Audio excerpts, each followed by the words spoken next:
What's up, everybody? Welcome back to Tuck Ruled Takes. Take two for us. We had some technical difficulties the first time around, the first round, but we are back, ready to go. With me, as always, Liam McDade. I am Mike Sullivan. Liam, how you doing over there? Let the people know what's going on. I'm living, Mike. I'm feeling real good over here. The energy is high in the building, so let's get ready to rumble. Well, that's good to hear, Liam. That's good to hear. Once again, like I said, we are brought to you by Couch Guy Sports.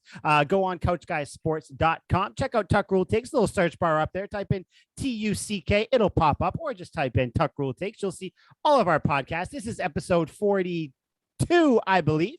The Ben Jarvis Green Ellis episode. Is it terrible that the first thing I thought of was JJ Taylor? That's really bad, right? No, that's probably good. That's probably good. No, that's probably not good. I should have thought of BJGE. I'm kind of disappointed in myself.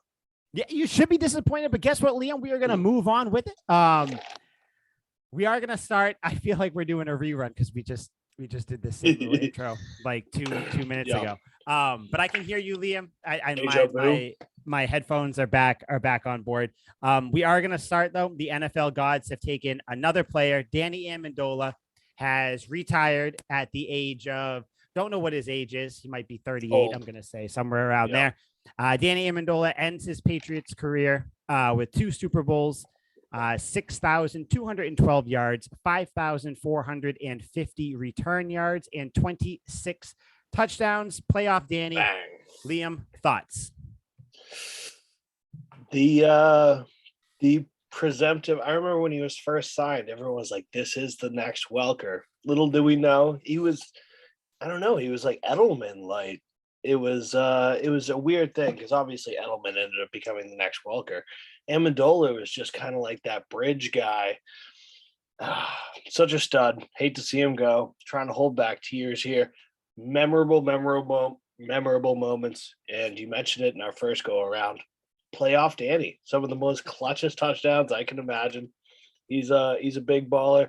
And as much as I'm going to hate to see Gronk and Tom Brady in it, I'm psyched to see the Patriots documentary or whatever Tom Brady's fucking putting out next. I saw them all dressed up in Patriots uniforms, so I'm psyched to see it. Yep. Yeah, it's one of those things where, you most solely for Danny Amendola. Like, I don't want to see and nostalgia.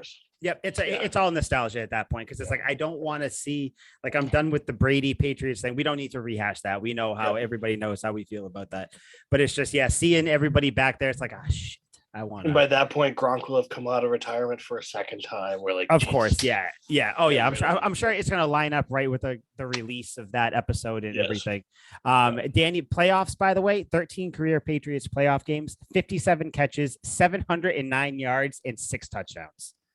Damn. That's insane. How many total games? That's it. 13. That's it.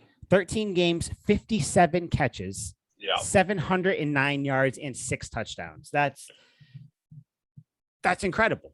That's incredible. 1,000-yard receiver if you give him a full season of games. Just catch after catch, and they were the big catches too. They were. They were your. You need it, gotta have it. I know Edelman was there, but there were a lot of games where Gronk wasn't around, and it's just. Danny Amendola showed up. The Patriots, I think he is one of the best examples of the Patriots making a guy look better than he actually is. And that's not a slight to Danny Amendola at all. He's obviously good. Fantastic. He's great. You have to be good to you have to at least have like a good basis of skills to take the next step when you come to the Patriots. Patriots. Can't be total shit. Like they've taken some pretty rough players and done okay with them. But Danny, he was above average. I'll give him above average. Yeah, he was above average on the Patriots, though. He was a vital cog in the wheel as they were. He had killer hands. It was big. He caught everything. He reminds me, like you even said, like a little bit of not quite Edelman, not. That's why I said Welker. Edelman light. Like he's the fucking. He's like a Edelman's Budweiser, then Amendola's Bud Light. I remember when the year they signed him, I was like, what are we getting here? Because we had Edelman, but I was like, Amendola's sick and a return man. Like he can be the next Welker, and he wasn't, but he was something. He was something really good. it's like I don't know what he was. And again, that's not, this is in no way, shape, or form any sort of negative comment towards Danny Amendola. No. We love him. We Big love time him. Danny Amendola podcast. But it's just, I don't know where to put him because he wasn't just a slot guy. He went deep sometimes. He did a bunch of things. It's just, you can't say that he was like Edelman. He was like Welker because he was like so many people. It's just, Yeah. I mean, and the fact when he came over, the only thing I remembered he was the dude from St. Louis who had the weird name. That's how I remember it. And I was like, he had a good couple games. I was like, does that mean that, like, is he going to take the place of someone on the roster? I didn't want I remembered that. him for like 2 catches, and I was like, okay, like I saw those 2 catches. I'm like, all right, he's got hands. Like we can figure this out. Yeah. And like, honestly, I can't even remember the plays that I remember him for when he wasn't with the Patriots, but I just remember seeing him like making plays like over the middle, big plays, things like that. So I was like, all right, let's see how he goes. And yeah, obviously, he turned out to be a very, very, very good signing. I mean, Belichick can't draft receivers, but he does a pretty good job bringing people in here, Yeah, him, right. Brandon He Cooks, knows talent. Yeah, he knows talent. He just doesn't know young talent, I guess, at the wide receiver position. That's how we'll say it, I guess. So what's the favorite Amendola moment here? What are you thinking? When you hear he retired, what was the first thing that you thought of? So there's one play that I think comes to mind immediately, but I wanted to see if there was anything else. There were obviously some catches in the Super Bowl. The play that I like, Patriots were playing the Ravens. They were down at that point. I think it was 22, or they were down by 6, I believe, if I remember correctly. Is this your favorite or the number one, like the first thing you thought of? This was not the first thing I thought of. The first thing I thought of, I'll tell you after when we when you give yours. But yeah, he had, I can't find it. But either way, the Patriots were playing the Ravens. They were down, I think, 6 or 7 at that point. And it was Brady dropped back, threw it to Edelman. Edelman caught it. And it was one of those things where you see it happening and you don't know what's happening, but at the same time, you do know what's happening. Like you see something him catch weird's it. going on. Yeah, because you're like, he's not running. Like, so basically what it looked like, to set the scene, Brady dropped back, immediately threw it to Edelman. It looked like one of those screen passes. He was running a bubble. Exactly. But then he like slowed up, and I was like, the instant emotions in like 4 seconds that went through my head, I was like, Edelman's doing his normal bullshit where because he did a lot of times do the thing where he would try to juke people or whatever, or like almost try to run backwards sometimes and then get caught from behind. Instead of getting 5 yards, he'd get 3.5. I thought he was doing that. And then I was like, is he going to throw it back to Brady? And then he dropped back, like backed up a little bit, threw it. Amendola caught it, did the little high step into the end zone. That to me is the play that I think of with Amendola, because it's just, and it's not even it's nothing special, it's not. And I think that kind of encompasses really a lot of the Patriots star players. It's nothing special. It's just, it was perfectly everything about that play was perfect, from Brady getting the ball out there to Edelman in a great spot. Edelman kind of lulling the defense in, but then quickly getting it out. Edelman used to be a quarterback. Don't know if you knew that. Of course you did. They say it every fucking Sunday. Every game. They'll even say when he's not there, he's like, oh, by the way, we got to get this in. Julian Edelman used to play for the Pats, quarterback. If any of these Patriots QBs go down, Edelman can come out of retirement. Edelman is on call.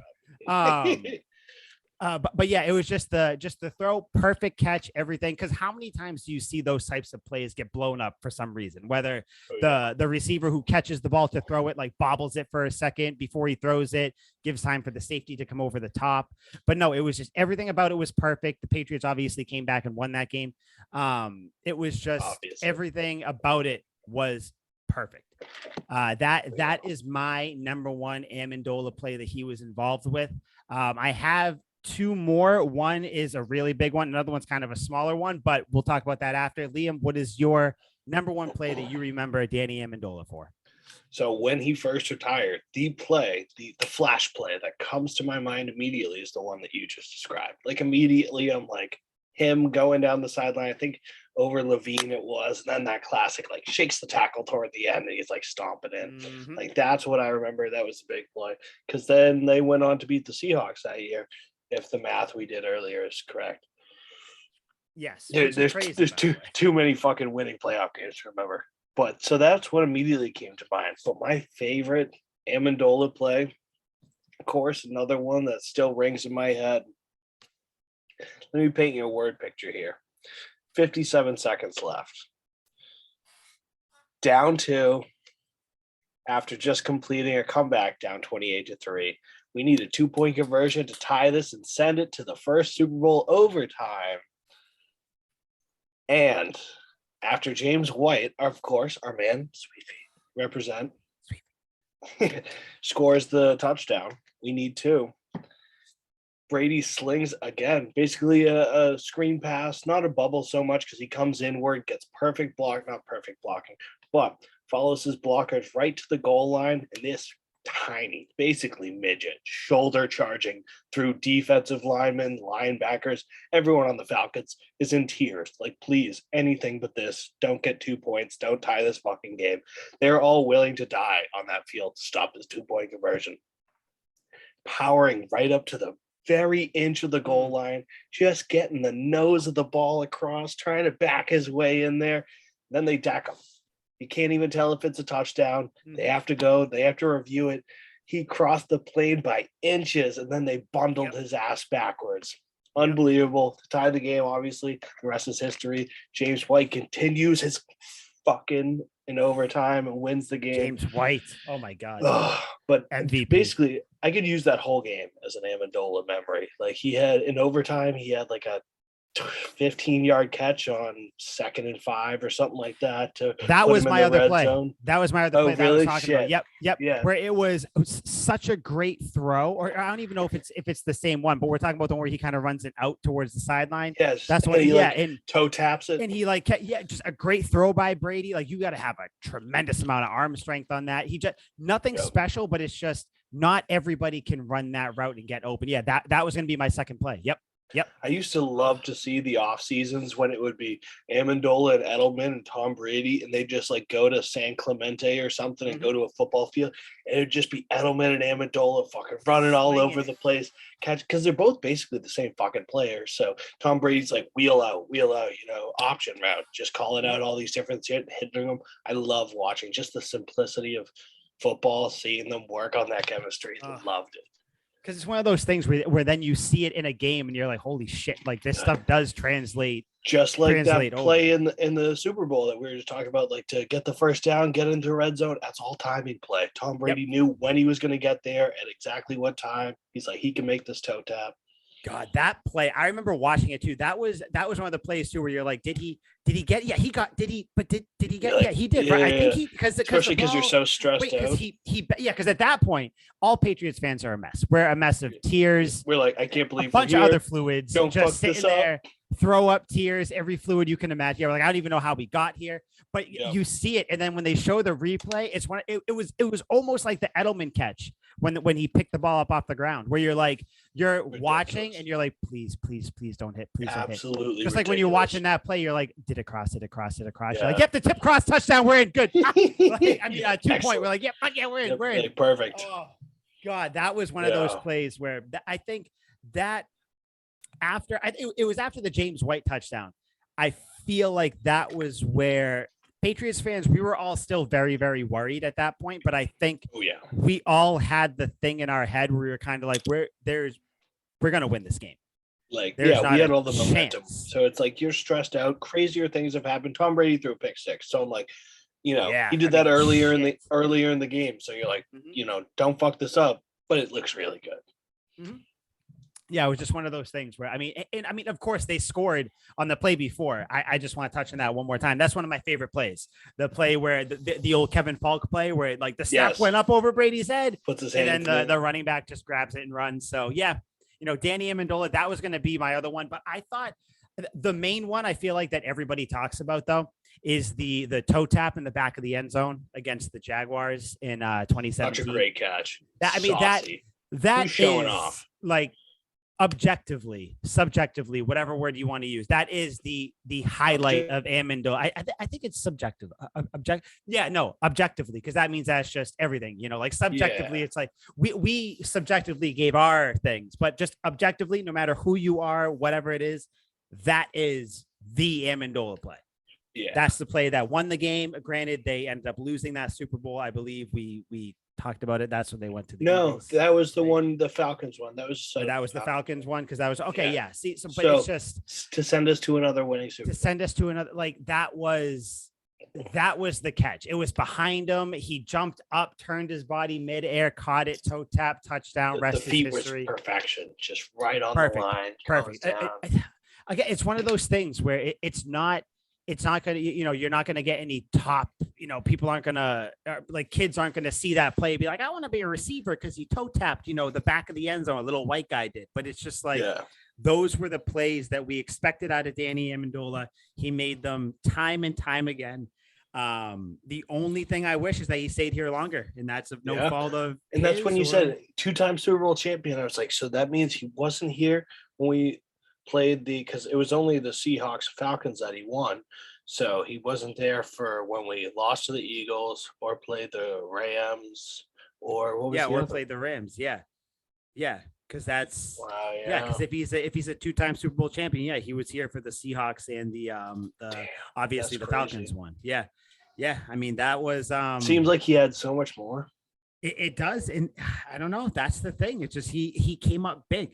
He just came up big, and Danny Amendola, well deserved retirement there. Who was the other receiver against the Rams? Edelman was around then. Yeah, I know he won Super Bowl MVP, but who else? Gronk. Chris Hogan wasn't around. Yeah, I think it was just Edelman. People are gonna talk shit. I don't know who. No, it was talk so much shit. It was just Edelman. N'Keal Harry, obviously the great. He was around, I think, at that point. He got plenty of playing time in the Super Bowl. Holy shit! I think it was just. We just lined up with one receipt. I don't know. That's how offensively boring that game was, and I don't even mean boring in a bad way. That game was ridiculous to watch. But it was basically just the Edelman show. I think he had over 100 yards receiving. He kind of just showed up and motherfucker won Super Bowl MVP for a reason. Yeah, I mean that makes sense. But Danny Amendola, have fun riding off into the sunset. Please don't come back out of retirement to join the Bucs. That seems to be the thing that everybody is doing. I figured it out. Their receiving core was pretty shit. It was Chris Hogan. It was Chris Hogan. Okay. It was. I love Chris Hogan. No fucking way Chris Hogan was here in 2019. Yeah. What? Also, that was the Cordero Patterson year. I didn't think we went to the Super Bowl with him. I forgot he even existed, to be honest. How? And that's not a bad thing. It's just that's just how my mind works. Then my favorite, Philip Dorsett. Oh, everybody. Yeah, Philip Dorsett. Fuck yeah. Everybody loves Philip Dorsett. Yeah, Yep. Philip Dorsett. Another guy comes to the Patriots, shows out, goes somewhere else. Not really anything. Sucks. To put it nicely. Speaking of people going to the Bucs, by the way, did you have any other kind words for Amendola before we move on? Yeah, his touchdown against the Seahawks in the fourth quarter as well to set up Edelman's eventual game-leading touchdown was fantastic as well. Once again, Danny Amendola living in the back of the end zone. That was a big-time play. The whole team balled out. Tom Brady was dishing touchdowns to everyone. It's like Brandon LaFell gets one, Gronk gets one. We'll get Amendola involved, and we'll finish it off with Edelman. That Super Bowl, do you think, at least in your lifetime, that's the greatest Super Bowl you've ever seen? The Seahawks Patriots one? I think so. Because or the Falcons. I don't know. See, I think as a Patriots fan, as the Falcons Super Bowl sucked until right towards the end of the third quarter. Yeah. You know what I mean? The Seahawks Super Bowl was just great the entire it was your typical ups and downs, and you thought you were going to win, then you're like, shit, we're going to lose, but you never really thought that the game was completely lost except obviously for the the bobble catch and everything. But like I don't think like you never thought that you were completely out. The Falcons Super Bowl, it was like, there's no chance we're winning. Then it was just like the high of like, holy shit, we won. The Rams was still a good one, but just like the excitement factor, I don't think was there. But yeah, I would say the Seahawks Super Bowl to me is the greatest Super Bowl I've ever seen. I mean, there was everything in it, like good special teams play, incredible, big, memorable plays that go on throughout history, defense. Yeah. Tom Brady threw 2 that picks. was it. It wasn't the game where, like one team, except for, I mean, you can say except for the last play, but where one team gave it to the other team. It was like both teams showed up for the game. Yeah. Like both teams, like it was just like a heavyweight fight where it was just punch, knock down, get up, drag. It was incredible. I mean, Edelman almost got decapitated. Yeah, and he still, and like he got such a bad concussion from that. Yeah, he did. Yeah, I'm surprised he didn't die. I would have died. Oh, just straight 100%. On the field, dead. Yeah. Head would have came right off. Brain hemorrhage. Yeah, brain would have fell right out. But it was just one of those, just one of those games. Everybody back and forth. Yeah, Amendola obviously a big part of that. So shout out Shane Vereen. Shane Vereen, another unsung Patriots hero that nobody will talk about outside of New England, but in New England, he will never have to buy a drink ever again. Living legend. But I brought up before that I don't want Danny Amendola to go to the Bucs. Julio Jones just came out today, signed a 1-year deal with the Bucs. I don't think we need to stay on this for a while. Do you think that this is even newsworthy really at all? Of course it is. It's fucking Julio Jones teaming right? up with Tom Brady. Yeah. So Julio must be pretty washed if no one picked him up until this point, huh? So I'll tell you his. So I pulled up his stats because I wanted to see what was going on with him. So last year he played 10 games. He had 31 catches for 434 yards, 1 touchdown. The year before he played 9 games, had 51 catches, 771 yards, and 3 touchdowns. Then the year before he played 15. So he's been pretty much healthy, but in 2020 and 2021, he has not been healthy. So the fact that he signed a 1-year deal, I feel like this is kind of one of those, let me sign a 1-year deal, see how I feel at the end of the year. Yep. I'll sign another 1-year deal somewhere else, or this might be his swan song. They're looking for him to play the first half of the season, and then when Chris Godwin comes back the second half of the season, they can be like, we don't even care if you're healthy anymore. Just fucking go catch a pass every once in a while. Yeah, because I think I saw Pro Football Focus always puts out the graphic where it's like this is the Team X's offense if everybody's healthy. Their offense looks good. It's Chris Evans. Yes. I mean, Mike Evans. Chris Evans. They got Captain America in the slot. It's unstoppable. It's I'm sorry. These Trader Joe's seltzers are starting to hit me. If anybody goes to Trader Joe's, go there. You can get a 12-pack, buy one get one free. They're very good. Who's walking outside my window? Motherfuckers. But it was Mike Evans, Chris Godwin, Leonard Fournette. Big boy Leonard Fournette. And Julio Jones. Now, if they all stay healthy, that's great. Chris Godwin, little bit of an injury bug starting to bite him. Mike Evans, pretty healthy for the most part. Julio Jones, we know him. Leonard Fournette, out of shape to start camp. Put it lightly. I think he's on the Kelvin Benjamin diet where he came back that 1 year. He was just Tubby McTub when he showed back up. But yeah, I don't know. I don't think that like the Bucs will obviously make the playoffs. They will at the very least get to the division. I don't know. Yeah, but like if they face a good team, I don't see the Bucs making it to the Super Bowl this year. I don't have really faith. Like I know that they kept almost everybody from the defense, which is great, but that's also a double-edged sword because it's like, yeah, you kept everybody, so everybody's just a year older. Defense kind of sucked last year. Like, anyway. Yeah, it was one of those things, yeah, where they had like their stats were kind of good, kind of bad. They had some good games. Yeah. I'm not worried about them. If Julio stays healthy, great. I think they have Julio Jones as almost like you said, like a backup to Chris Godwin if he starts to get hurt. Yeah. He's his beginning of the year substitute. So I'm looking at Julio's numbers right now, and I knew there was one suspect year that completely changed my opinion of Julio, and I didn't really like him after this year. That year was 2017, the year after they went to the Super Bowl. All right.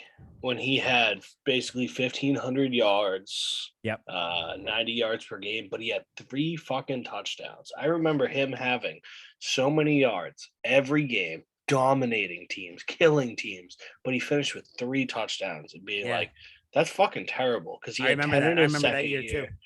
Yep. Yeah. 2013 was pretty bad too with friggin' 2 touchdowns. Yeah, but I just remember third year, who knows? He was reputable toward the end when he had that 3 touchdown year. I'm like, this is pretty shit. And then of course he did it again in his last year. And then in Tennessee, I mean, he was hurt plenty of times. It seemed like he still had the ability. Like I debated picking him up on my fantasy team plenty of times, but he didn't put it together. I don't know what his deal is. Might be he's just getting so old that the injuries take complete athleticism from him. But I'm not expecting a whole lot. I'm not seeing some Tom Brady, Julio Jones, both of them having 20 touchdowns with each other type deal. No, that's not going to happen. No, I wouldn't give him 15. I wouldn't give him 10. I don't think Julio cracks 10 touchdowns this year. Oh, I don't think he cracks 5. I mean, just because I don't think that, first of all, the ball's going to go. Mike Evans is the number 1 receiver on that team. Chris Godwin is the number 2 receiver on that team. Yeah. Leonard Fournette is right behind them. Assuming he stays healthy. A lot of passes, and I had no idea. Yeah, I didn't know that either. I heard them talking about that on the radio. Yeah, I heard. No, not even on the radio. It was on Skip and Shannon were talking about it. And I was like, holy shit, he had like 60 something catches last year, I think, or somewhere around there. That's crazy. Weird. I mean, I don't know if he's going to be able to make all those catches. He's going to have to get his cardio going. But I just some cheeseburgers. I feel like this Julio signing is almost going to be one of those things where it's like, holy shit, they got this big name, and it doesn't really pan out. And I know this offseason, we were all saying that we wanted the Patriots to get Julio Jones. Yes. Obviously. Julio Jones with Mac Jones is much different than Julio Jones on the Bucs with Tom Brady. Julio Jones on the Patriots with Mac Jones, you give Mac Jones a receiver like that in this receiving room, like that is completely different than him going even if he's only available for like 8 games. Exactly. Yeah. It's completely different because you have a veteran guy with a 2nd-year quarterback and a future Hall of Famer with a 2nd-year quarterback to, kind of take some pressure off these other receivers. That's huge. But you have him go to the Bucs where he's the number 3, maybe number 4 option, but behind, if you want to put Fournette out there, or I don't know what what their tight end situation overhyped. Like if this happened 6 years ago, like 2016 Tom Brady, 2016 Julio that's the Jones, biggest news in the world. Yeah, then it's Randy Moss part 2. You're like, we're getting somebody who's going to catch a retarded amount of touchdowns easily, and then friggin', of course. But now it's literally 6 years later, more than half a decade later, Julio doesn't have it anymore.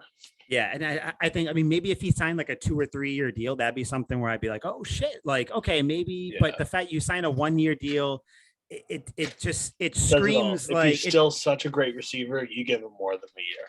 Yeah, I completely forgot that he was even out there. I thought that he already signed with someone because he had just not, but even when like all the receivers were going and everything, he wasn't really even spoke about or anything. So it's like, why is that? And I think we kind of know why now.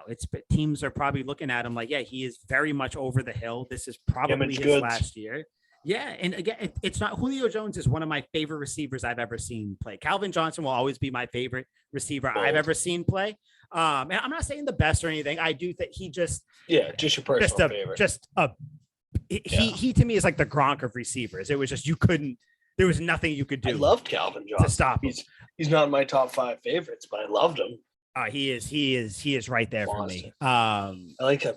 Moss, obviously. Moss is obviously. Receivers that talk shit. I want T.O., Randy Moss, Chad Ochocinco. Calvin Johnson was just like, no, he did, except with, what's his name? Cortland Finnegan. Or that was his name, right? No, that was Andre Johnson. He whooped that ass. That was Andre Johnson. Oh, yeah, different Johnson. Ass. Still, also, Andre Johnson, by the way, remember him? Monster. Oh, of course. He went to the U. For like a few years and then just. Monster. No, he was great forever. No, that's your Miami Hugh bias coming out. No, definitely not. Hall of Famer. But yeah, Julio Jones though, he signed with the Bucs. Whatever. Do with that what you will. It's gonna be real disappointing to him when they lose. No, gonna be really sad when he signs and he's like, guys, I thought that this guaranteed me a Super Bowl. That's what everybody told me, and that is not what's gonna happen. Quite awkward. But with the Patriots, by the way, before we get to kind of some more exciting news, Patriots released Byron Cowart, D tackle. The Colts picked him up. 2019 fifth round pick. He appeared in Colts 19 games. Yeah. Oh yeah. They picked him up quick. He appeared in 19 games. He had 29 tackles, 1 sack, 1 pass defended. So he batted down a pass. Yeah, you know that like your stats aren't that great if they got to start throwing those in there. But I remember fucking seeing him on the field. I always thought like he was more than capable. That's what I was going to say. I think a lot of people kind of thought that he was going to, or hoped that he would take, the next step to be more of an integral part of the line. He didn't. Kind of a nothing move to me. I just wanted to bring it up, see if you had any crazy thoughts about it. Speaks to our lineman depth. I almost said big man depth. Our defensive lineman depth. It's the defensive tackle spot. Let's be honest. It's owned by Christian Barmore now. He's the future. He's the man, the Fresh Prince of the Patriots defensive line. Exactly, and he's here to dominate. And now Byron Cowart just found himself the odd man out, last man on the depth chart. Sorry, dude. And it speaks that he already got picked up by the Colts. Colts are like, yo, get that Patriots player, get him right now. Yeah, get him. Yeah, they want every Patriots player. Oh, of course, because whether you can play or not, they still want the intel. They're like, what are they doing over there? Just tell me. How do they win? What is going on? I want you to tell me what Bill has for lunch every day. It's got to be something. What does he put in the eggs? Because there's got to be. Is there a mix? Yeah, because there's something going on. Bob bring his girlfriend around. It's like, dude, what are you asking? Yeah, how does that happen? What were the massage parlors that he went to? Like, where were they? Word for word. I know the one, but what were the other ones? The ones that are still going. Ones. Yeah, like, wink. Byron Cowart's like, am I here to play football? Yeah, he's like, dude, just put me back on waivers. I don't want to be he's here like, anymore. This sucks. This is horrible over here. But nothing really crazy. Speaking of depth, by the way, the Patriots have activated Raekwon McMillan. He is almost to the, no one will ever be to the level that Ronnie Perkins is for me, but he is almost there. The reason I bring this up, one, because he's a player the Patriots think are going to be something. He's taking reps with the starters. Yep. So that just goes to show more that we all had it wrong with the draft, how we thought the Patriots were going to go linebacker. They did not draft a linebacker. They have linebackers on their team. I just had an epiphany. Uh-oh, here we go. What? Yep. So the Patriots are trying out McMillan right now as the secondary middle linebacker with Bentley, seeing how he does in camp, and that depends on if they sign Hightower or not. Oh, no. That's it. So if McMillan, your boy, kills it, we don't get Hightower. If he sucks, then they'll be like, all right, we need run it back. Something. They need something. Yeah. Okay. That's my epiphany. That's what I'm thinking. I see the dots. I'm connecting them. I think they have like a little agreement with Hightower too, where they're like, you're probably not going to any other team, right? He's like, no, probably not. They're like, all right, we'll let you know in like a month. He's like, cool. I mean, because I like I said last show, I don't think he wants to show up for camp. Like, he's a fucking veteran now. No. That's the big reason most people walk away, is they don't want to do the grind anymore. So I'm sure he's like, this whole camp thing sucks. I know the defense inside. No, just I'll show up for week 1. Yes, I do. I've been here for almost a decade. Like, I'm good. Don't worry. I'll come back. And I'm a middle linebacker. Like, I'm not going to go tackle. Yeah, it's like practice. Yeah, and it's not like I forgot how to play. I know the system. I know everything. Just let me go. But yeah, if McMillan can take that step and be a starter, or at least be one of like the rotational guys in there, you assume Ronnie Perkins can. Obviously, Bentley's in there, Anthony Jennings as well. Judon obviously is still hanging out there. You gotta the linebacking core should be. Going into the year, going into the offseason, everybody thought it was going to be a weakness, along with the cornerback room, with the DBs. but it seems like the linebackers are going to be just a solid room right now, assuming everybody pans out. I think it's the young corner guys. is definitely a little up in the air. Like I feel suspect about the corner position. Where I'm not. Where is Malcolm Butler playing? Like, is he playing? Like I'm not. The corners are weird because I'm not worried, but I'm not like excited. Yeah, I'm like, I mean, they'll be fine. Like, Jonathan Jones, I know Jalen is Mills good. gonna have to lead us in picks. Like, I don't know if I feel good about that. Like, I do like Jonathan Mills Jones. I think Jonathan Jones is a big baller. Very good. Yeah, very good. Very good corner. Obviously, Jonathan Jones. Well, you got Jonathan Jones. You got fucking what? How many the Patriots are gonna have 3 Jones? Marcus Jones, Jack Jones, and Jonathan Jack Jones and Jonathan Jones. No one's gonna know what's going on. No one's gonna know. I think I think that's the plan. So if you can have all 3 Jones on the field at one time, that's all I want to see. And then like those fucking poor coordinators and whatnot who are like, put Jones on him, and 3 guys are like, what? You're like, yeah, it's like, oh shit, yeah. Go put Jones. Gonna be a thing where everybody turns. Like, no, not you. The other one, the other Jones. Yeah. So I don't know though about the linebackers though. If McMillan can pan out, like you said, I think that is going to be a bad sign for Hightower. I'm not opposed to bringing Hightower back anyway, even if McMillan does pan out. As long as it's on like a fine deal, whatever that ends up being. That like the numbers are what the numbers are. I don't really care as long as they fit it. I mean, McMillan's hurt. Yeah, he was hurt last year. I don't know if that's a trend. If that's a concern. I don't know what his college career was like. But what the fuck are you gonna do with Hightower and him? Yeah. It's almost like do you bring him back just to have his presence or there again? That would depend on what the contract is. And again, I'm not as much of a stickler for contracts as other people. Everybody acts like it's their money that's being spent. I don't give a shit as long as like it all makes sense. I'm like, dude, Bob Kraft can afford this. We're fine. Yeah, like as long as they're under the cap, which they'd have to be if they sign him. Like I don't give a shit. Yeah, like I don't. Everybody acts like it's their own money. I don't know why that is, but I don't know. I'd be happy if he comes back. If not, though, it still kind of sucks. We talked about it last pod. I don't know when the news about Hightower is going to come out. I don't know if there is going to be any, or if he's just going to kind of like silently retire. I don't know. If it took this long for Julio to get signed, who the fuck knows when Hightower is going to get signed? Yeah, that's true. Because like Hightower is good, but he like Julio Jones is a name that just got signed. Yep. Right. Even if he sucks now, he's still a big name. Like he's still a name that can still like that is at least a player that you can put in that's playable. Even if like regardless of what level you think he's at, he can still play the game and he's still smart. Like remember Randy Moss on the 49ers? He had no business playing football anymore. And he was just signed off being a big name. Yeah. Just like, I'm Randy Moss. He had 2 catches for 30 yards in the Super Bowl. And they were like, just in case he blew up, we had to have him. He's the guy. That's the one. The 49ers, by the way, since you brought him up, another thing, you see they're going with Trey Lance. They said, fuck you, Jimmy G. Officially.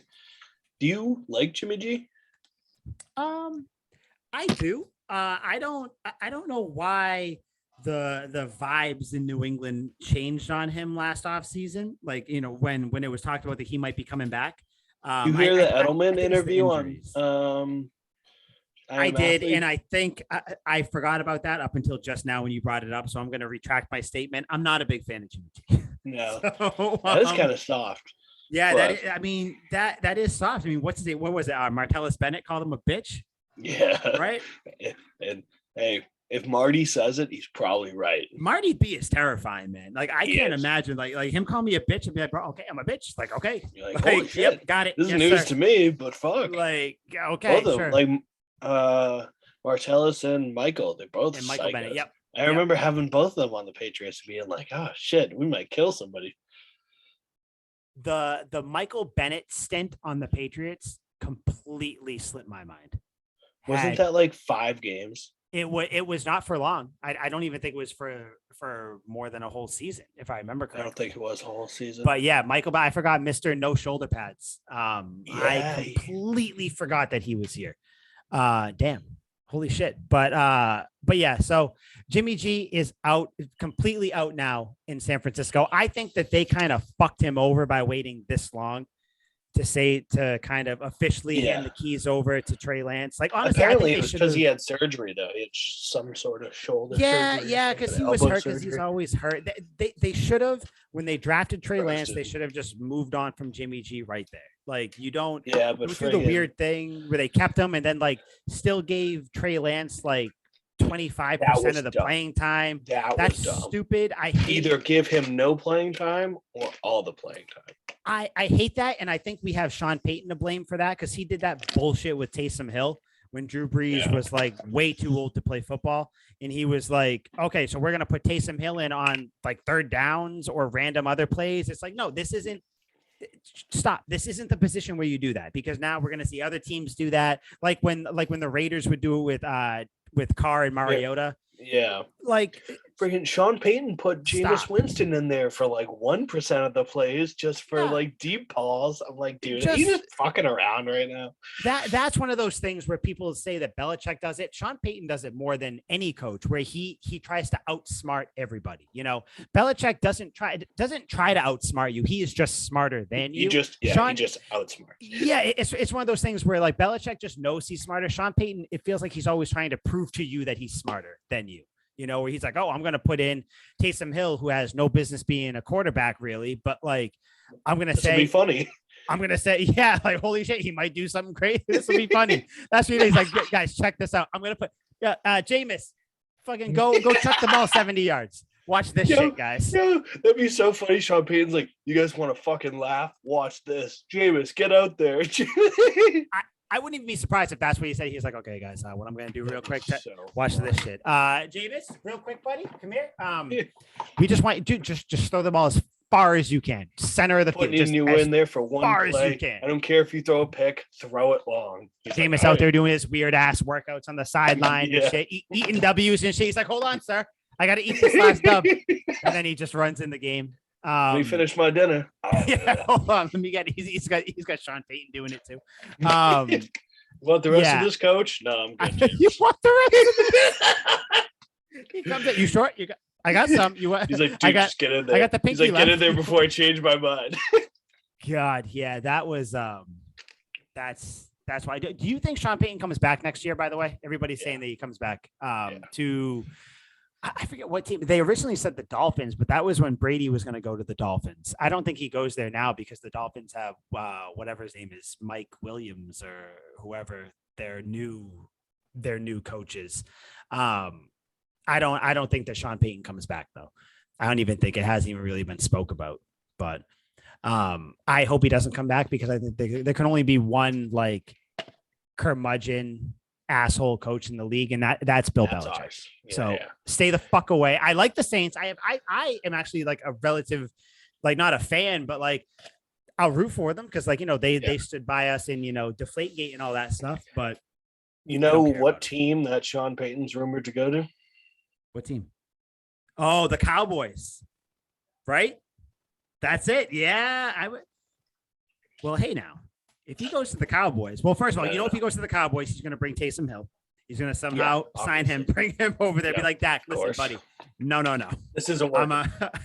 We're going to put you are going to assume the Taysom Hill role. Taysom Hill is going to assume your role. You need to be about 3 shades lighter. We're bringing in Taysom Hill. No. I think. Hold up a picture of Drew Brees next to him. He's like, this isn't going to work. And he's like, something's different. If Drew Brees goes to the Cowboys, though, that makes the that does, if anything, that is a net positive for the Cowboys.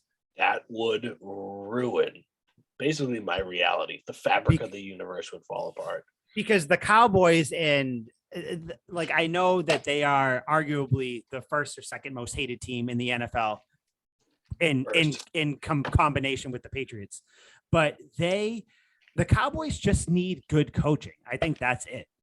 They have not had say what you want about Mike McCarthy.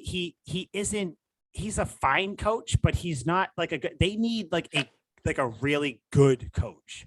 They need kind of. They're useless. Yeah, like the whole team is shitty. Their They quarterback have- sucks. Their running back sucks. Their offensive line is senile. Their backup running back's better than their starter, and he's still a squid. Their defense is absolutely atrocious. They couldn't cover a baby with a blanket. It's fucking terrible. You're right about like 75% of the stuff you said. Yeah, To be and honest, I like Leighton Vander Esch is fairly inept. At least Micah Parsons isn't a huge shithead. yeah, And Micah all their Parsons is good. defensive Can't linemen cover. get arrested. Well, I mean, that's what they go for. I don't. That's Yeah. I don't. Hey, that's like they got to hurt the quarterback. I don't. Yeah, I don't. The quarterback. I don't get it. But Quarterback yeah, has a big wallet. Go take it. Yeah. So, but yeah, that's kind of that's the news around the NFL. We've waited too long to get into the really just the Bill Belichick news. Now there's two things I want to talk about Bill Belichick. I don't even think the first thing really holds any weight. So I think we'll just clear that up real quick.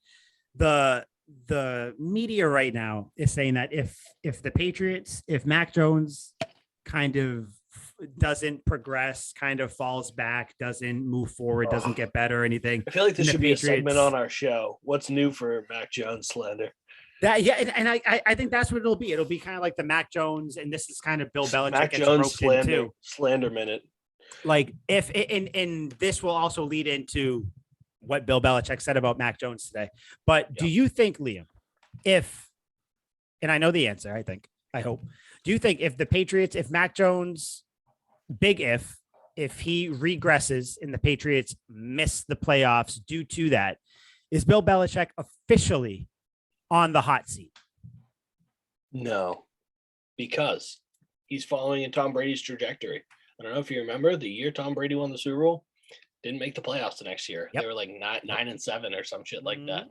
So if Mac Jones, granted he didn't win the Super Bowl, but you know, if they miss the playoffs, no, so dude, the Patriots could tank this year, next year, the year after that, the year after that, the year after that, and then have a winning season. Bill wouldn't get fired, isn't on the hot seat. The only reason he leaves is if he dies or retires.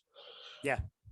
Yeah, I mean, and that's not and I hate people always say it's you guys are like all you Patriots fans are just the in Belichick we trust people. And yeah, no fucking shit. Yeah. He's the greatest coach. Look at the Cowboys. Greatest NFL coach ever, and he's one of the greatest professional sports coaches ever. Because we're criticizing Mike McCarthy. It's like, fuck yeah, in Bill we trust because we have a fantastic coach. The Cowboys, you say their problem is the coaching. I think the whole team's a dumpster fire, but like, look at other teams that, don't have good coaches, but they're good teams. Urban Meyer, that Jaguars team could have won more than 2 games, but Urban Meyer was a shit coach. Like so many guys don't do the right job. Yep. And so many guys, even when they do kill it. Lovie Smith got fired from Chicago after having a winning year and going to the playoffs. He was a great coach. They get rid of him, get Mark Trestman. He sucked. So it's like, there's a revolving door of head coaches throughout the league. And we don't really have to think about that ever. It's like the Forrest Gump quote. One last thing when he wins, he invests in Apple early and wins, or he doesn't win. He gets a ton of money by investing in Apple early. He's like, they say, I don't have to worry about money anymore. One last thing. It's like, perfect. We don't have to worry about the coach. Basically, ever. No, there is nothing. Like you said, I think the Patriots could miss the playoffs this year. They could miss the playoffs next year. And then I think they could miss the playoffs again before it's a legitimate, and it all depends obviously on how if the team all of a sudden wins if they win 6 games this year, 7 games. Okay. No, that's completely different. I don't even see that as a reality though. No, I think at the very least, up until the Patriots their floor is consistently throughout the entire season being in line for a playoff spot. Now they might lose it in one of the last couple of weeks, but I think their floor is that they are always going to be in the hunt team, whether they're 1 game out or they're in the lead by 1 game or something like that. I think that their ceiling, I mean, I don't want to give predictions, but I think their ceiling is that they will certainly make it to the playoffs. Yeah. No, I don't understand the Bill Belichick hot seat shit. No, people are just trying to talk. Like he's one of the guys where it's like, he's done so much that it doesn't matter. He's never getting fired. Like the Spurs have missed the playoffs 3 of the last 4 years. There's no sign of Greg Popovich being fired. No talks, no murmurs, nothing. The only thing they're saying is, when is he going to retire? Like, he's really old, still doing this. So they're like, is he going to retire soon? And now he's talking about how he's revamped by the rebuild and that he plans on going another 5 years. And people are like, oh my God, what the fuck? And let's go. That's fine. RC Buford's like, cool, because you have a lifetime contract with us. Mm-hmm. Whatever you want, you name your price, you're staying. So it's like Bill Belichick's the same thing. I don't care if they say Robert Kraft and him butt heads and they hate each other. You don't get rid of a coach like that. Yeah, and that's, like you said, the main thing is the head coach, even with Belichick, even if he is 75% of what he is still not a problem. He is still a positive for the team. And you also have to understand, he's going through a rebuild. He completely is rebuilding the defense, the offense, really, to an extent as well, the quarterback position, everything. So he had his first year with a rookie quarterback, and they made the fucking playoffs. Yeah. What are we even doing here? Why are we sitting here asking if he's on the hot? It's like people forget. And I think it stems from the Mac Jones hate, like you said, where people people forget that Mac Jones is really fucking good. And they're just like, oh, well, if he most likely ends up, sliding back and not playing well, it's like, no, shut the fuck up, because you're wrong. That's not going to happen. Yeah. I don't understand why it's such a weird, twisted, like, fetish that all these people have. People like hate on Mac Jones and hate on Bill Belichick. And that's the problem with mainstream media. They're always looking for the next big topic. Like, who's the next best wide receiver? Who's the next? Once Tom Brady retires, who's the next GOAT? It's going to be all about Patty Mahomes. I saw it on Mahomes without Tyreek Hill. That'll be interesting. We'll see. Friggin', I saw on Instagram, Patrick Mahomes is practicing behind the back passes at practice, and like, that's big news. Like, the NFL's posting it, all the highlight pages are posting it. And I'm like, oh my God, like, cool. When he does that in a game, it's probably it might work because he's a monster, or it's going back for a 70-yard touchdown, because that is not fun. Last year, that he had plays where he tried to do his no-look bullshit and all that, and he was missing open receivers, or he was throwing what should have been interceptions. But you don't see those because the almost interceptions don't show up on the stat sheet. And the incompletions are just incompletions. But there were the only thing that they're going to post is the times when he makes it. Exactly. Yeah. He'll make some crazy play, which he's very talented. He'll make some crazy play. Tony Romo will fucking come himself. And then all of a sudden it's like, oh my God. But hey, where were the Chiefs last year? Did they didn't make the Super Bowl, right? No. Okay, cool. They were pretty fucking close, but yeah. So as far as I'm concerned, they are just like the Patriots, where they are fighting to get to the Super Bowl. So I don't get all that nonsense, but I don't know. It's still cool though. I mean, don't get me wrong. It's cool to have a quarterback that can do all that fun stuff, but I'd rather have quarterbacks that can put the ball where it needs to be, don't need to do the bullshit, can, kind of win you games, and Mac Jones can do that. So I don't get I like flashy players. I think it would be cool, but at the same time, like, it shouldn't be all over every fucking media thing. No. Wait for him to do it in a game and see how that works. Then it's cool. Like, yes, I'm sure he's been practicing between the legs passes, behind the back passes, over the head passes. I'm sure he's practiced kicking the ball to receivers. Like, the dude's just out there, fucking around. Between the leg passes. Yeah, but it doesn't need to be everywhere. Fucking throwing bounce passes to people. We're like, all right, well, you can't do that in a game.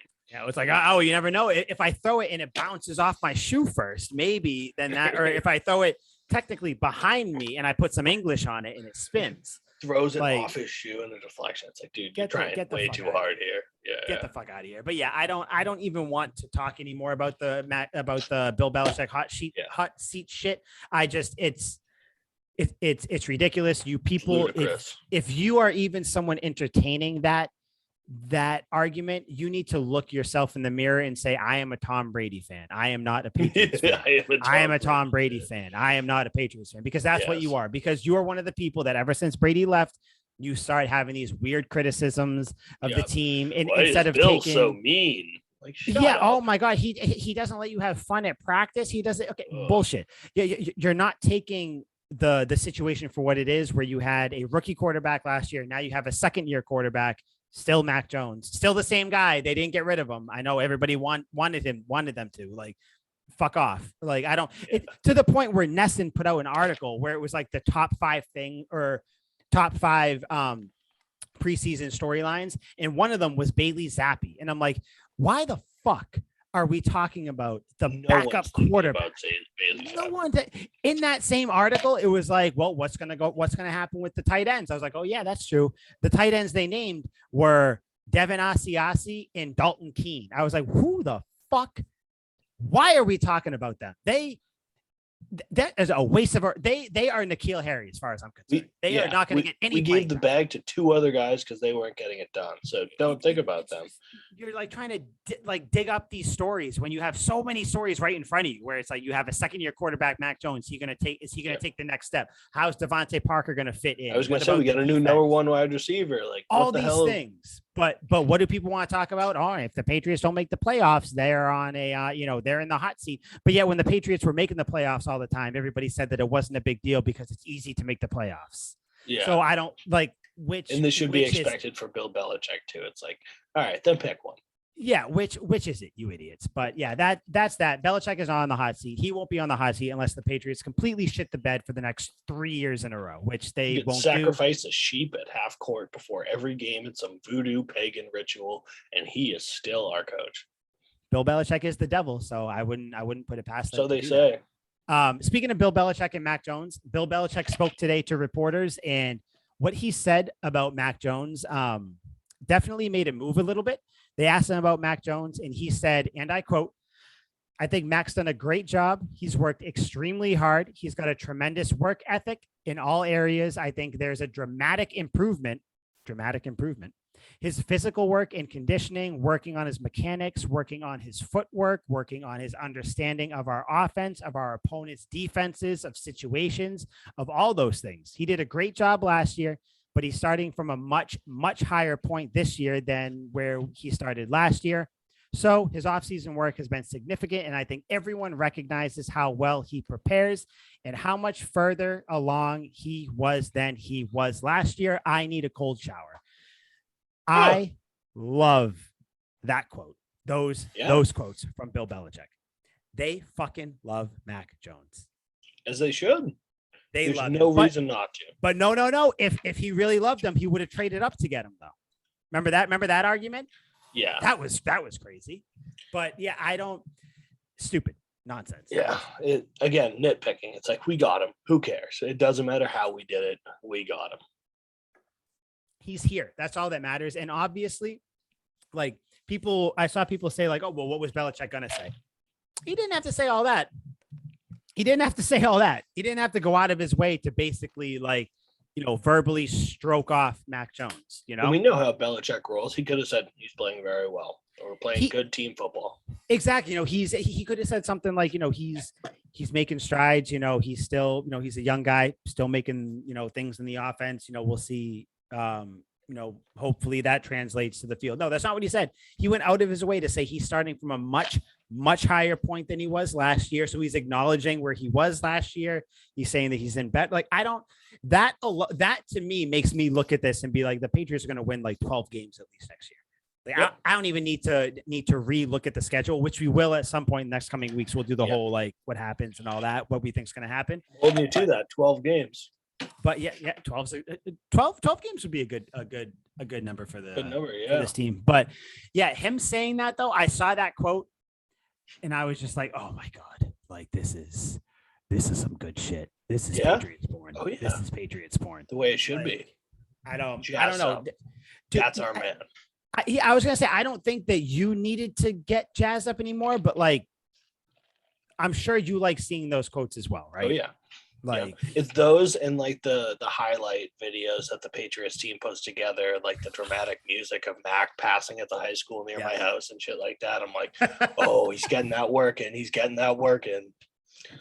doing the Tom Brady where he gets everybody going and gets everybody down there wherever the hell they go and just doing some stuff. And it's crazy. Every single player on this team that talks about him loves him. They say that he's a goofy fuck, but when he needs to, he can turn it on. All business. Who else was that said about? I feel like there's a certain GOAT quarterback that played here for a little bit, for like 2 decades or something. I also seem to remember a certain GOAT tight end who's also very similar. same type of thing, right? So I don't, it's like you see all these players, people who actually are in the rooms on the field with Mac Jones, who are like, yeah, like it's crazy. Like he has, but like the way that, so just so it's not just that Patriots fans like us are just fucking jerking off Mac Jones because we're just Patriots diehards who are just going to love anything they do. We see everything that the players, that the coaches are saying. This is why we feel this way about Mac Jones, because his own fucking teammates feel this way. They're sitting there saying that, yeah, he has control of the offense. He has control of the room. He's the leader. He proves it on the field. He's fun. He's easy to work with. His drive, all this fun stuff. But yet you got fucking Danny Dickwad down the street who's like, yeah, buddy, but like fucking, can he run on 25? And like, yeah. Can he scramble? Can he juke out Brian Urlacher? Lamar Jackson won an MVP. Oh, buddy, Lamar Jackson fucking goes and shits at halftime and runs for 78 yards the next play. Like, what's going on? It's like, no, I don't, that's cool. You know, I don't need my quarterback shits before the game, and he doesn't have to like come a normal out human being. Like yeah, like a normal human being. I hate, and I can't wait. And I have a list of people who I am going to at on Twitter when Mac Jones does well. And I'm just going to be like, you fucking shitheads. You didn't like him because he's not like exciting. List. Oh, I have a kill list. I would. No, I was gonna say I would have a kill list, but I don't think. That's appropriate. Anyway, cut that. Anyway, I don't have a kill list. Yeah. No, there's definitely not a kill list in my notes app on my phone. For sure not. Totally not.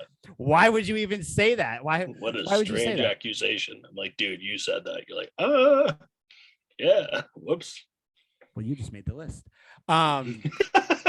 But yeah, I think the moral of the story is everybody's excited about Mac Jones. Bill Belichick obviously feels comfortable with Mac Jones. Watching, I think I sent you, was it this week or it was after the last episode where I sent you that like 14, 15-minute video compilation of Mac Jones, like after highlights from last episode. Yeah. Okay. It was exactly what I'm talking about. And watching those, and I was like, holy shit, like this guy's like actually pretty good. Like he can get the ball to where it needs to be. And I don't care if he's throwing on air. Like it's impressive. Yeah. Like, and those were all like, for the most part, like there were a lot of tight windows in there. There were some open passes, obviously, but there were some, he would scramble a little bit. There were some good passes in there. So I don't get what people aren't excited about. I'm pumped for Mac Jones this year, second year. I can't wait.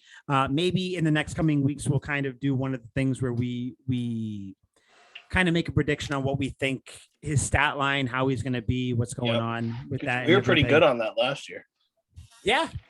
No, we were. I think we were with it. I think you nailed it, didn't you? Or you almost nailed it, if I remember correctly. Yeah, I mean, I don't think I did. I think I had like 80 touchdowns or something like that. Yeah. So you might have been a little off. Well, we were better than our guest host at that point, who said the Patriots would win like 9 games. Or 8 games or something like that. 8 games. Yeah. He's a hater. That's fucking crazy. We got to have him back for the predictions just so we can berate him on how wrong he was. Like, see if he can right that wrong this year. It's like, do you want to give him more than 8 games now? 9? How wrong do you want to be this year? Just tell me that. Yeah. How wrong do you want to be this year? Flunked by 2 games last year. But yeah, I don't think I really had anything else. I feel like it was just that. Yeah, Belichick's not on the hot seat. Belichick loves Mac Jones. We love Mac Jones. Everybody should love Mac Jones.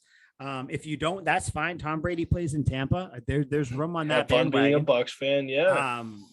For sure there is. If you do want to come back, we will not let you on the bandwagon to come back. No. But like if you want to leave, by all means, the door is open. Yeah. But yeah, it's like a concert. Once you leave, you can't get back in. Yeah, exactly. It's like, listen, you have the armband. We gave you the stamp, all that stuff. It's awesome. You're in, you're partying, you're fist pumping, all that stuff. But once you leave, buddy, I don't give a shit. Like, you want to go take a cig break? Gone. Sorry, no, you stay in here. That's fine. Which honestly, it seemed like a lot of Patriots fans took the little, cig break and wanted to root for Tom Brady the year after he left. It's like all those fans were like, Tom Brady. Granted, in the Super Bowl, I did root for him because I didn't want to see Patrick Mahomes win, but I rooted against him. Fuck him.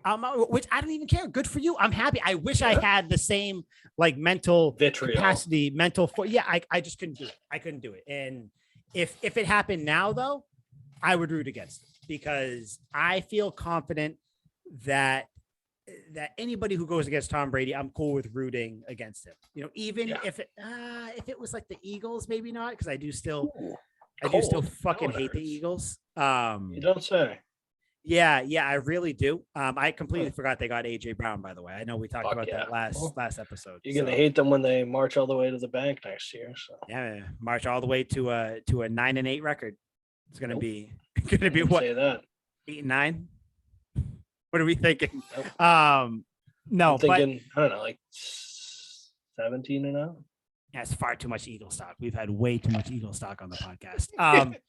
But ladies and gentlemen, that is the end of Tuck Rule Takes. We hope you enjoyed it. We hope you stayed the whole time, whether you watched on YouTube or you have your listened shocked energy today. On wherever you want to be.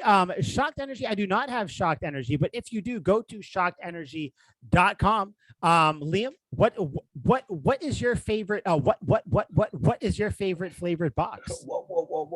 Well, like my hands down, far and away favorite flavor. I can smell it right now. That sweet, decadent watermelon box. Oh yeah, let him know. I love it. I love it. I waft it and then I take it. CGS 10 at checkout. That will be 10%. That was, I don't know. I was looking at you right in the eyes when you were doing that too. So I didn't. Passionate. Yeah, it was. Yeah, no, there was a lot. But yeah, so,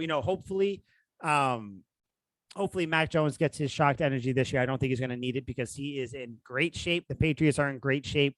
Tuck Rule Takes is in great shape too. As long as the Patriots do well, I feel like we'll do well. I feel like that's save me and Mike from a mass suicide if the Patriots don't do well. Yeah, if the Patriots miss the playoffs this year, I think you might end up seeing that on here. I think I might add myself to my own list, and then it'll just be the end of the list. Like that'll be it. So, Liam, do you have any parting words before we get the fuck out of here?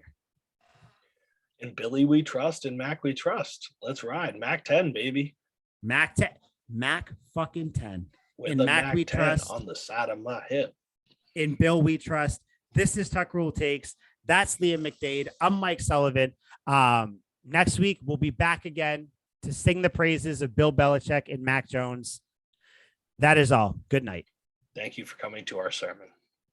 Thank you for coming to our TED Talk. Sweet feet. Sweet feet.